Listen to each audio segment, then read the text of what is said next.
कि लहरों से डरकर नौका पार नहीं होती और कोशिश करने वालों की कभी हार नहीं होती। जय हिंद साथियों, कैसे हैं आप सभी लोग। आशा करती हूँ अच्छे होंगे। मेरे चैनल मिशन वर्दी में आप सभी लोगों का हार्दिक स्वागत है। साथियों, आज की क्लास में मैं आपको उत्तर प्रदेश सामान्य ज्ञान की क्लास 14 कराने वाली हूँ। 1 से लेकर 13 तक मैं आपको करा चुकी हूँ। क्लास 11 और क्लास 12 में मैंने आपको उत्तर प्रदेश की नदियों के बारे में बताया था। क्लास 13 में मैंने आपको विविध कराए थे। बोला था मैंने आपसे कि 1-2 पेज छोड़ देना, ठीक है।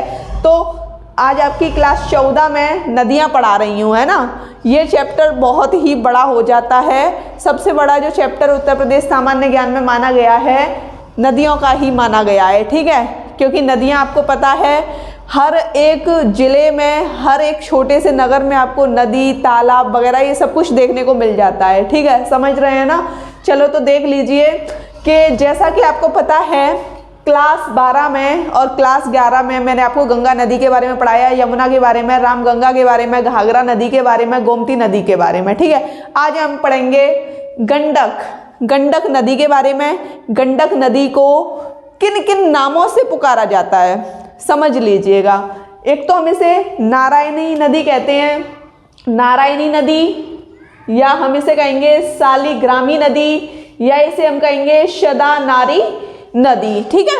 ये इसके नाम हैं, इसको थोड़ा दिमाग में रखिएगा। वो आपसे ऐसे क्वेश्चन पूछ लेगा, गंडक नदी को क्या कहते हैं, किस नाम से पुकारते हैं, तो आप कहोगे नारायणी नदी, शालिग्रामी नदी, शदानारी नदी, ठीक है। समझ गए ना। काफ़ी इम्पोर्टेंट है इसलिए आपको लिखाया जा रहा है। चलो तो देख लीजिए कि जो गंडक नदी है उसका उद्गम कहाँ से होता है। उसका जो उद्गम होता है वो तिब्बत देश से होता है। समझ गए ना। कहाँ से होता है, तिब्बत देश से होता है। अब आपसे कहा जाएगा नेपाल में, ठीक है, समझने की कोशिश कीजिएगा। नेपाल में गंडक नदी किन किन नदियों को मिलाकर बनती है, तो अच्छी तरीके से आप समझ गए हैं। काली गंडक और त्रिशूल गंगा नदी को मिलाकर गंडक नदी बनती है। कहाँ पर, नेपाल में। अपनी भाषा में इसे लिख लेना, नेपाल में काली गंडक और त्रिशूल गंगा नदी को मिलाकर आपकी गंडक नदी बनती है, ठीक है। इन दोनों नदियों को मिलाकर आपकी कौन सी नदी बनती है, गंडक नदी। कहाँ पर, नेपाल में। आपको अच्छे से समझ आ गया ना। अब आपको देखना है गंडक नदी यूपी की बात आ गई, अपने उत्तर प्रदेश की बात आ गई, ठीक है।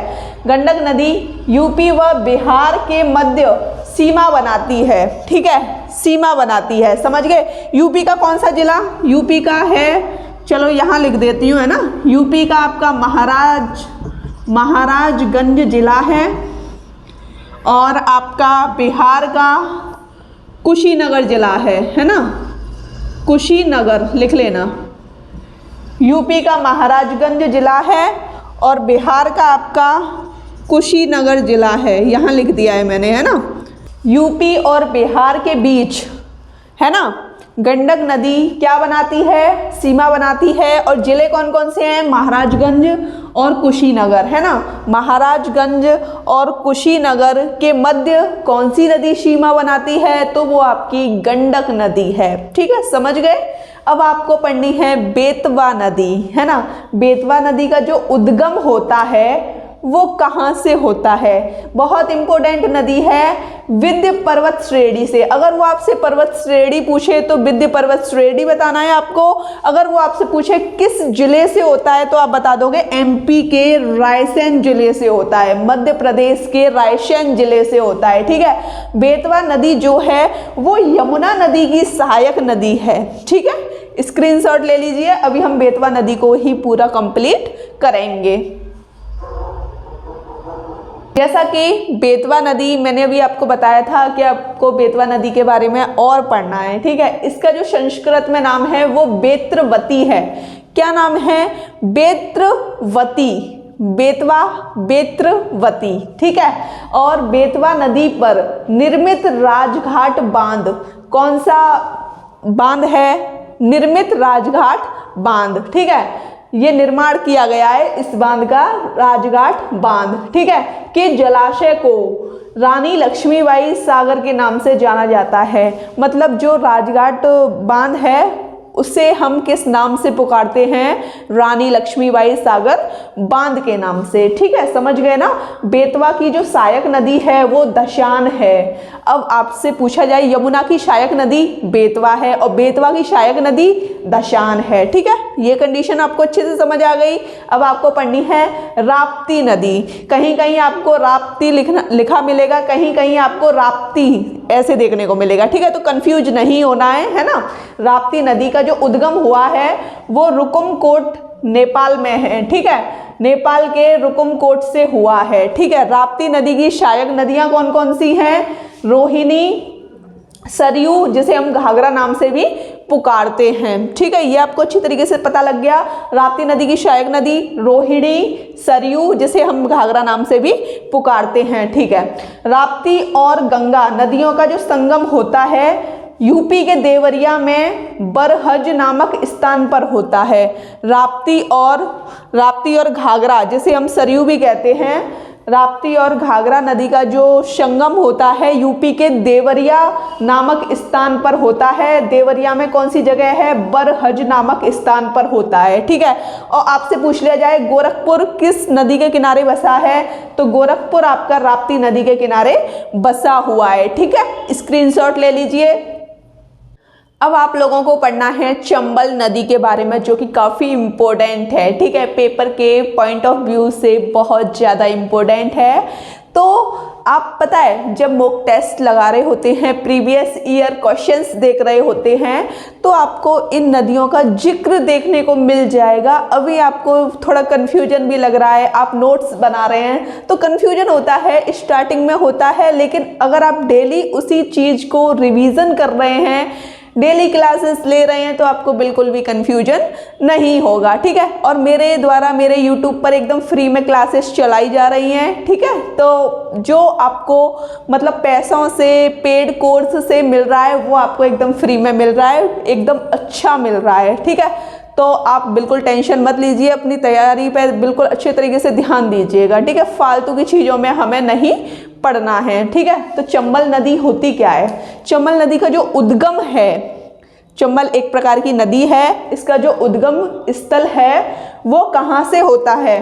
मध्य प्रदेश के महू से। ठीक है, मध्य प्रदेश के महू जिले से चंबल नदी का उद्गम होता है। अगर वो आपसे पूछेगा कि किस पहाड़ी से होता है, तो आप कह दोगे जनापाव पहाड़ी से। ठीक है, जिला पूछे तो जिला बता दो, राज्य पूछे तो राज्य बता दो, पहाड़ी पूछे तो पहाड़ी बता दो, नदी पूछे तो नदी बता दो। ठीक है, और इसकी जो सहायक नदियां हैं, चंबल नदी की जो सहायक नदियां हैं वो बनास है, पार्वती है, काली सिंध है। ठीक है, आप कहोगे कि सहायक नदियों में तो काफ़ी कंफ्यूजन हो रहा है। नोट्स बनाने के बाद अगर क्लास 14 पे आप आए हैं, ठीक है, तो क्लास 13 तक आप रिवीजन कीजिएगा। अगर डेली आपका रिवीजन चलता रहा ना, तो आपको कुछ भी याद करने की ज़रूरत नहीं है, आपको सब कुछ आ जाएगा, है ना। और अपने आप को डिमोटिवेट ना होने दें। वैकेंसी आपकी 2-3 महीने बाद आपको खुद ही देखने को मिल जाएगी, क्योंकि टेंडर आपका तैयार नहीं था, है ना, और ना ही अभी तैयार है। अब टेंडर देने वाली है सरकार किसी भी अच्छी कंपनी को, तो एकदम तैयार हो जाएगा जब आपका टेंडर, फिर आपके ऑनलाइन फॉर्म स्टार्ट हो जाएंगे। तो बस आप अपनी तैयारी पर ध्यान दीजिएगा। ठीक है, अब आप देख लीजिए यमुना से जो चंबल नदी है वो कहाँ मिलती है? इटावा में मिलती है, पंचनंदा में मिलती है। कहाँ पर मिलती है? इटावा में मिलती है यमुना से चंबल नदी पंचनदा में। ठीक है, चंबल नदी अवनालिका अपर्दन, है ना, ये पॉइंट्स मैंने आपको लिखाए थे कि इसका जो अवनालिका अपर्दन होता है इटावा में होता है ना, बताया था ना। अवनालिका अपर्दन के लिए बहुत फेमस है चंबल नदी। कौन सी नदी? चंबल नदी। और ये बीहड़ों के लिए भी फेमस है। किसके लिए? ये अवनालिका अपर्दन के लिए फेमस है और बीहड़ों के लिए फेमस है। और एक नदी और बताई थी मैंने बीहड़ों के लिए फेमस, यमुना नदी, है ना, याद आ रहा है ना।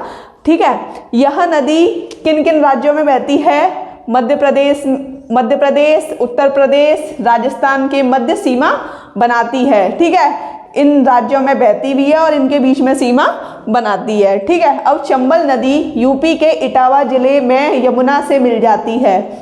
ठीक है, ये अभी हमने पढ़ा था ना कि चंबल नदी यूपी के इटावा जिले में किससे मिल जाती है, किस नदी से मिल जाती है, यमुना नदी से मिल जाती है। स्क्रीनशॉट ले लीजिए। अब आप लोगों को पढ़नी है केन नदी। केन नदी को हम कर्णवती नदी कहते हैं। ठीक है, केन नदी को किस नाम से पुकारा जाता है, कर्णवती नदी नाम से पुकारा जाता है। ठीक है, इसका जो उद्गम होता है, उत्पत्ति होती है, कहाँ से होती है, इसकी जो उत्पत्ति होती है कैमूर की पहाड़ी एमपी से होती है। कहाँ से, किस जिले से, एमपी से, और किस पहाड़ी से, कैमूर की पहाड़ी से।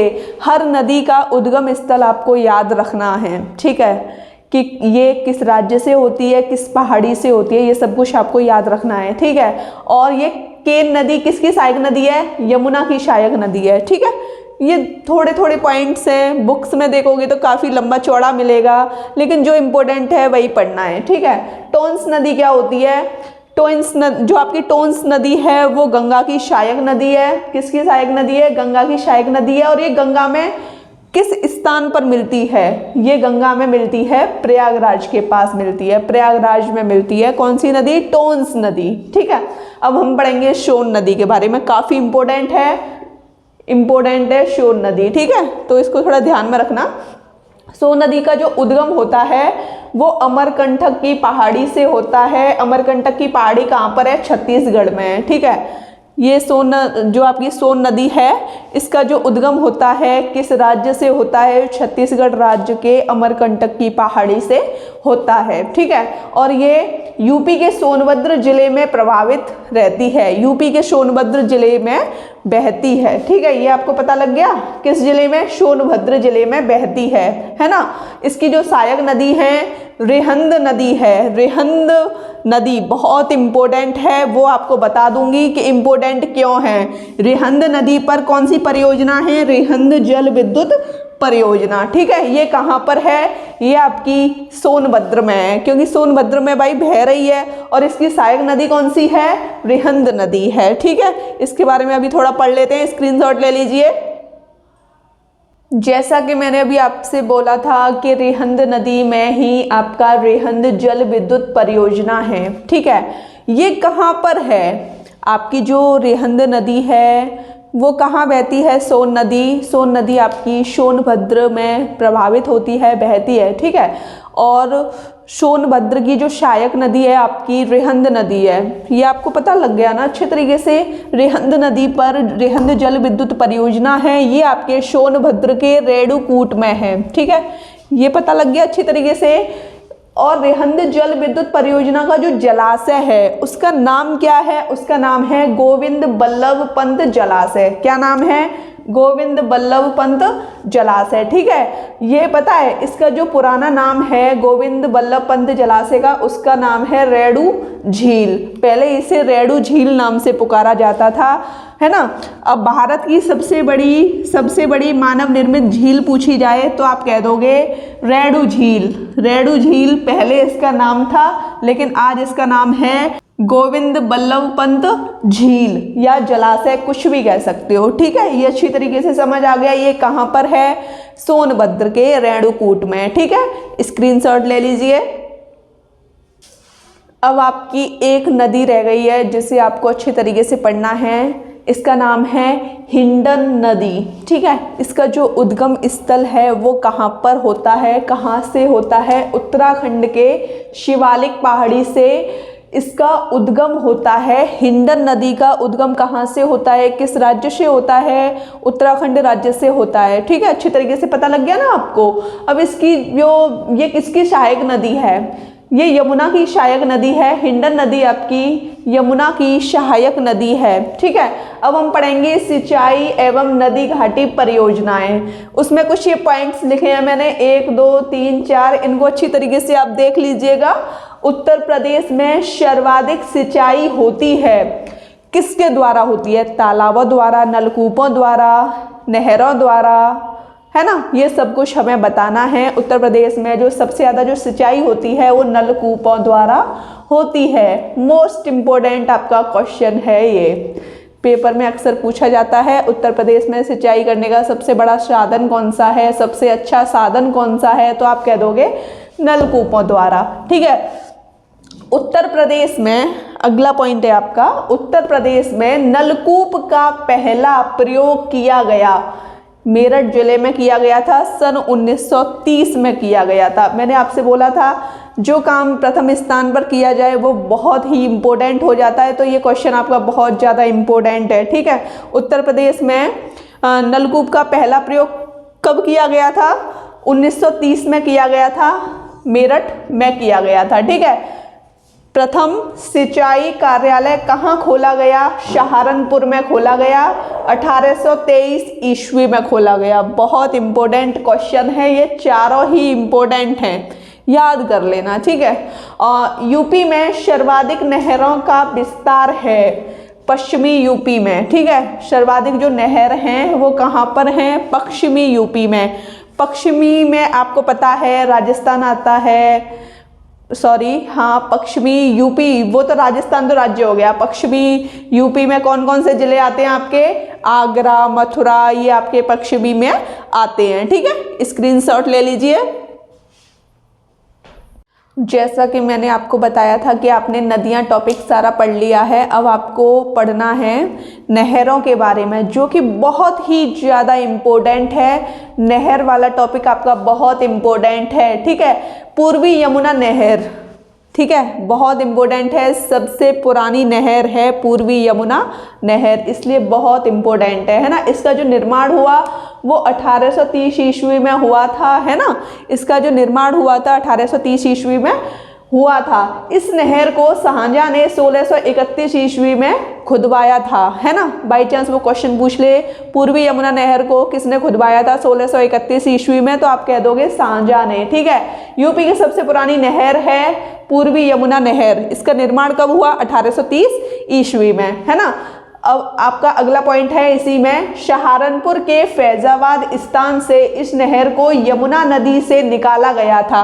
सहारनपुर के फैजाबाद जिले से पूर्वी यमुना नहर को यमुना नदी से निकाला गया था। ठीक है, अब आपको पढ़नी है शारदा नहर, ये भी काफ़ी इम्पोर्टेंट है एग्जाम के पॉइंट ऑफ व्यू से। ये दोनों नहर बहुत इंपॉर्टेंट हैं, इनके बारे में अच्छी तरीके से पढ़ लेना, है ना।